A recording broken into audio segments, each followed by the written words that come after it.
Good morning, scientists, and welcome to Friday, April 24th. And this is going to be a screencast designed to help walk you through what you're going to be working on today with your anemometer. So this week so far, you filled out a survey for the WNDU challenge. Then on Wednesday, you had to build your own anemometer. Now, when you were finished with it, you could put it on the Flipgrid or email me. I have people doing it both ways. I'm okay with either or.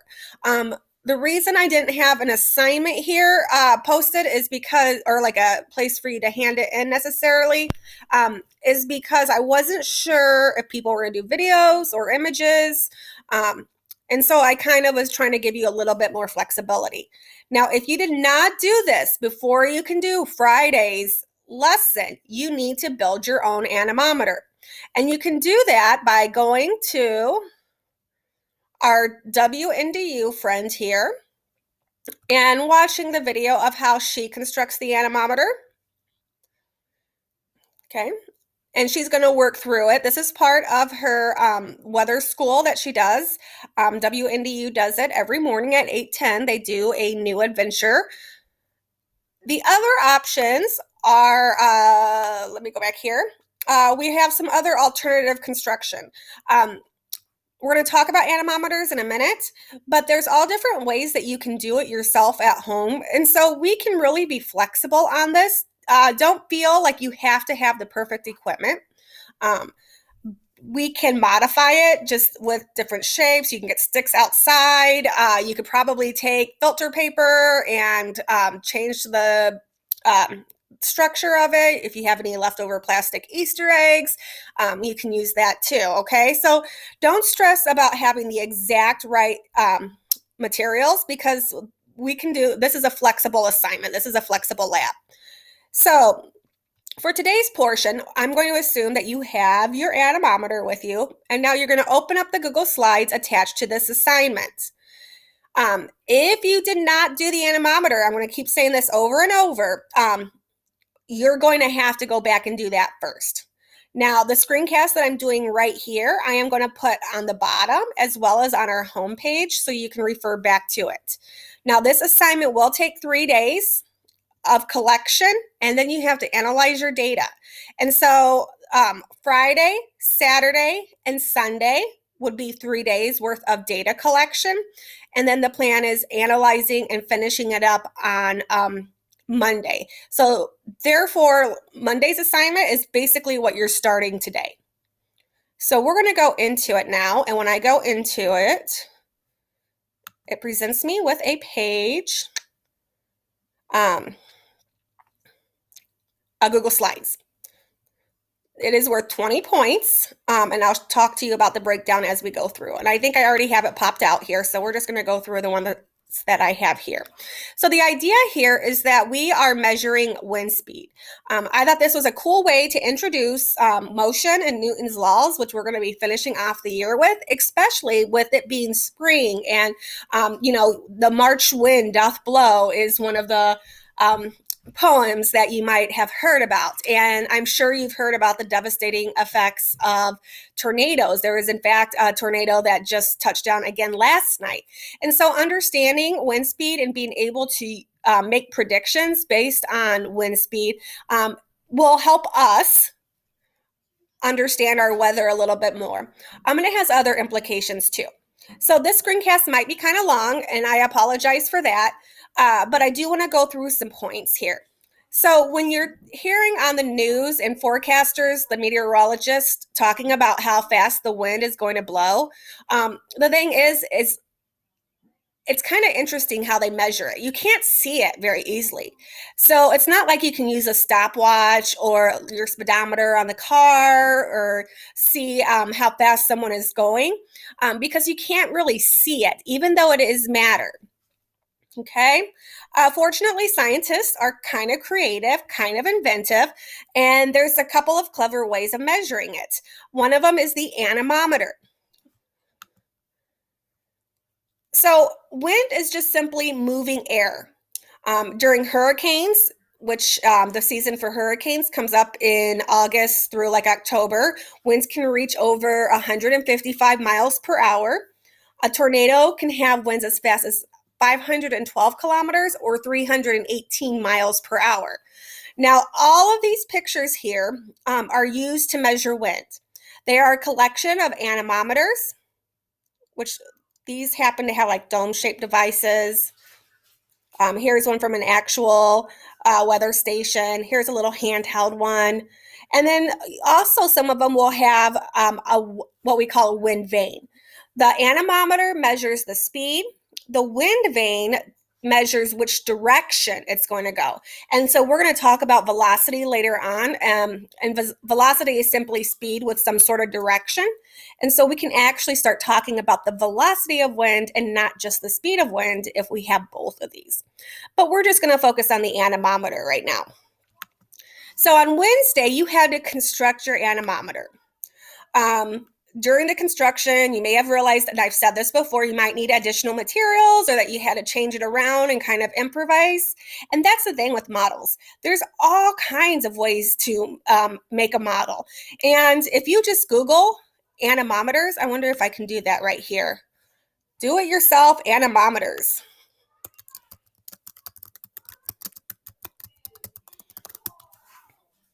Okay.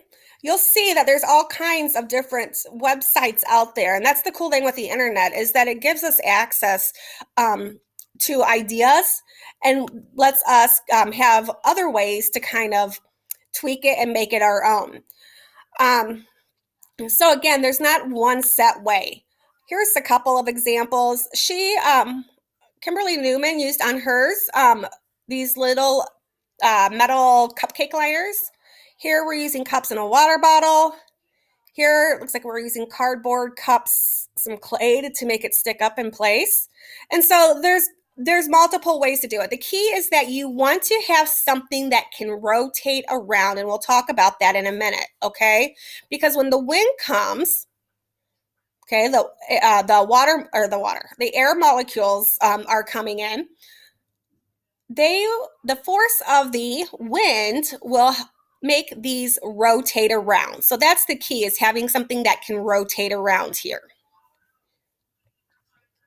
Now, there's a big stop sign when you go through this. If you have not constructed your anemometer, please go to the weekly agenda, constructed. I showed you on Wednesday. We had multiple options. I just showed you how easy it was to Google building your own anemometer. And so everyone should be able to at least find directions. And here is a link here for a cup anemometer as well. If you did not do it, you have to do that first. Now, I have had students, thank you for reaching out. If you don't think you can get the materials, you just are having mind farts. I don't know if people say that or not. And you can't think of like what you could substitute like a cup with, email me. I know I have been bringing bags of supplies to some students. And if you need that, I'll bring it over. I'll just disinfect it and lay it on your porch. So we don't even have to, go like meet one-on-one or anything like that because of quarantine. But I want to make sure that you have the materials that you need to do this. Okay. So now that you have your anemometer, we can go on to part 2, the data collection. If your anemometer is not done, you're pausing the screencast, you're pausing your slides, and you're going to construct it. So here we go with our data collection. Once we construct a model, we want to test it out. We want to see how it compares. We want to see, can we see what the wind speed is like? And so you're going to start testing your design as you gather data of wind speed at your house. So what you're going to need to do is find a location outside where you can set it up. You could technically hold it, but you'd want to hold it in the same spot each day. Or if you have a location that you can stick it down into the ground, or a picnic table, deck slats in a deck, you can do that as well. A fence post, just some place that you can secure it.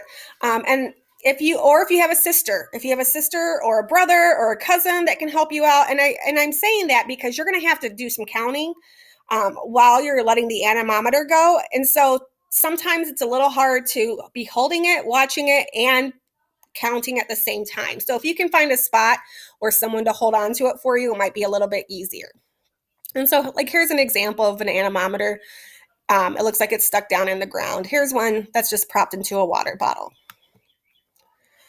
Now you're going to collect data every day for 3 days. Always test in the same location. You're going to do 3 trials for each day because remember reliability in your data. You want it to be reliable. You want to know it's not just a coincidence, the number that you get. And so oftentimes we do multiple trials so that our data is more reliable and there's less sources of error. Now, the first thing here that you're actually going to be, I guess, documenting is an image of wherever you placed it outside. So I do want you, it says insert image here. It's pretty big, I think. You're going to take a picture of wherever you placed it. Now, my other hint is try to place it so the wind is not blocked by other buildings or structures. So don't put it like right next to you, like on your porch, especially if like your porch is enclosed or anything, because then we're not going to be able to get a true reading of the wind, okay? So you want it kind of away from structures. So insert your image here on slide 11. Then you're going to measure the wind speed. And she did a really good job, our meteorologist did, at kind of showing you how the anemometer works. But you're going to measure the wind speed by counting how many revolutions, how many times the cup goes around, okay, for 1 minute. You're going to record your data in the tables on slides 15 through 17. Notice I'm on slide 12. They're numbered over here. Now, the easiest way to do this, if you have cups that are like different patterns, or if you use cupcake liners that were slightly different, you might not have to worry about this. But if all of your cups are identical, you might want to take just a marker or something to mark your cup so it's easy to see, maybe just coloring on it. That way you can identify it from the others. It will help you count how many times it goes around. So once you've marked it, if you need to, you set up your anemometer and then set a timer on your phone or your Chromebook for 1 minute. And then you're just going to count how many times your marked cup goes around a full rotation. Okay? So it might go around 20 times in 1 minute. And so if that's the case, the first date here, okay, the day and time I would write down, let's say Friday, 4/24. I'm going to get a head start. And let's say I had 20 rotations per minute, okay? And then let's say the next time I had 30, and the next time I had 10. Okay, so I would record all 3 trials, same spot, same location. Next thing that I would need to do is now we have to first find the average of the 3 trials, and then we're going to try to convert it into miles per hour. And the reason is when you're watching the news and you're looking at the weather on the news, they don't calculate it in rotations per minute. They actually count it as miles per hour, kind of like when you're driving down the road and you see a speedometer. Now, every anemometer is slightly different when we especially when we're constructing them at home, okay? And so this is our formula that we're going to use, but it is not exact, okay? There's going to be some wiggle room here. It's approximate, and it depends on the size of your cups and measurements, but I think it will still be a good experience for us to compare our model to what they use at WNDU in their meteorology department. So we're going to go back to that slide 15. If I take 20 plus 30, that gives me 50, plus 10 is 60. And I divide it by 3 trials, that gives me 20 rotations or revolutions per minute. Now, to calculate the miles per hour according to this formula, I would take this number right here in the box, 20 times 0.2142. And I cannot do that in my head, so I go to handy dandy Desmos. And I don't think I have mine bookmarked. I should have done the scientific one. Let me go to the scientific one. It might be a little bit easier and probably what you're used to using. Definitely what I'm used to using. Okay, so I do 20. That was our average RPMs. Okay, and I multiply it. That's a little times sign there. That little asterisk is a times multiplication sign.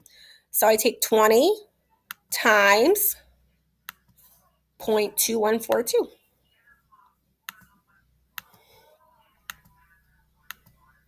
And then I come up with my answer as 4.284. Okay.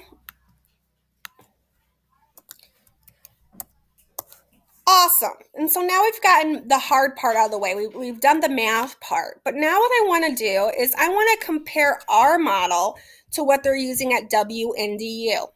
And so the next part here is to go to wndu.com/weather and record the actual weather speed for the day.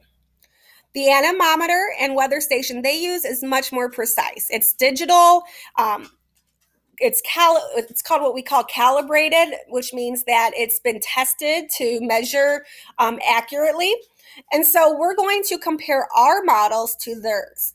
So we're going to record the daily wind speed from this website here. And so here we go. And every day that you test, you can go here and it will update it. Okay. So today in South Bend here, it's going east direction. I don't need to know the direction right now, but the wind speed is 6 miles per hour. So 4 miles and 6 miles, that was pretty close. So I would put down 6 miles per hour right here. Okay. Now I would do that again on day 2, Saturday, and then day 3, Sunday. Now, if for some reason your anemometer is not put together yet, you might end up doing your testing on Saturday, Sunday, and Monday, and that is totally fine too. So once you have all of these filled in, then you're going to analyze your data. You have 3 questions to answer.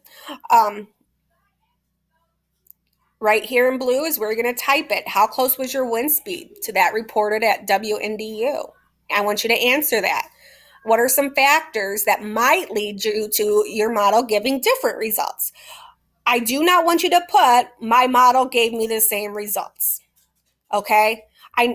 The chances of that happening 3 times in a row is slim to none. I want you to brainstorm things that could affect it. And then you are done with this.